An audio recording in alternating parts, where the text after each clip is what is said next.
ቪዲዮ የዛሬው ቪዲዮ ምንድነው 2018 ላይ የኛ ኮሌጅ መምሪያ ኃላፊ የሆነ ስራ ሰጥቶን ነበር ለሙሉ ተማሪ እና በመሃል ስራውን ሰርቼ አልደረሰም ምክንያቱም ታምሜ ነበርና ኔክስት ይር እንሰራለን ይሰራላችኋል ብሎኝ ነበረ። ድጋሜ ሌሎች ፊልዶችም በመምሪያው ኃላፊ ስር አሉ።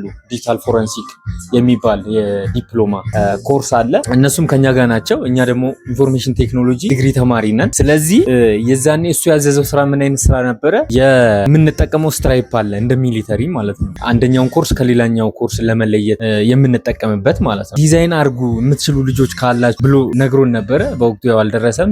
አሁን ደግሞ የነሱንም ጭምር ልስራ ብዬ ጠይቄ የነሱንም ጭምር እንድሰራ ፈቅዶልኛልና የኛንም የነሱንም አንድ አይነት አድርጌ ነው የሰራሁት። ይሄ ቪዲዮ ዛሬ ሪከርድ እያደረኩ ያለሁት ሐምሌ 24 2018 ነው። ከመስከረም በኋላ በ2019 የምንጠቀመውን ስትራይፕ ነው ዲዛይን ያደረኩት። በዚህ ስትራይፕ ሶስተኛ ዙር ሊመረቅ ነው። እኛም ደርሰንበታል። እስካሁን ይሄኛው አሁን እያያችሁ ያላችሁት ስትራይፕ ሁለት ዙር አስመርቋል ማለት ነው። ስለዚህ ከዚህ በኋላ ደግሞ ከሶስተኛ ዙር የኢንፎርሜሽን ቴክኖሎጂ የዲግሪ ተማሪዎች መጨረሻ የሶስተኛ ዙር አራተኛ ዓመት ተማሪዎች የሚለብሱትም ይሆናል ማለት ነው። አሁን ዲዛይን ያደረኩት እና ምን ልላችሁ ነው፣ ነገ ከነገ ወዲያ ያው እኔ ነኝ ዲዛይን ያደረኩት የሚለውን ለማሳወቅ ነው። ምን እንደሚመስል ላሳያችሁ። ይታያል ብዬ አስባለሁ።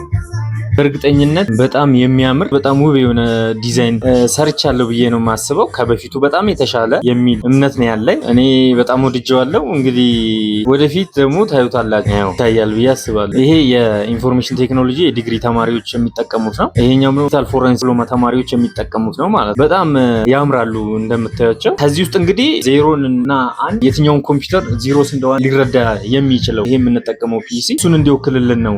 እሱ ነው ይሄኛውን ብታረግ ጥያቄ ያቀረበልኝ። ስለዚህ እኔ ደግሞ በቻልኩት ሁሉ ጥሩ አድርጌ ሰርቻለሁ ብዬ አስባለሁ። ተሰርቶ እስኪለብሰው ድረስ በጣም ቾክ እያለሁ ተሰርቶ ሲያልቅ ደግሞ በሌላ ቪዲዮ ለብሼ እሰራላችኋለሁ። ይሄንን የማቀርብለት ለመምሪያው ኃላፊ ዛሬ 24 አርብ ነው፣ ላይኖር ይችላል። ሰባ ምናምንም ሊኖራቸው ስለሚችል ስራም ቢዚ ስለሚያረጋቸው ላላገኛቸው እችላለሁ። ሰኞ ግን እልክላቸዋለሁ ወይ ለዲፓርትመንት ከዚህ ቀደም አሳውቄያለሁ። ኖርማሊ ግን ይሄኛው የመጨረሻ ዲዛይን ስለሆነ ለሳቸው ነው የምሰጠው። ቡም በ2019 የሶስተኛ ዓመት ተማሪ መሆን እንዳይረሳ። ባይ ባይ።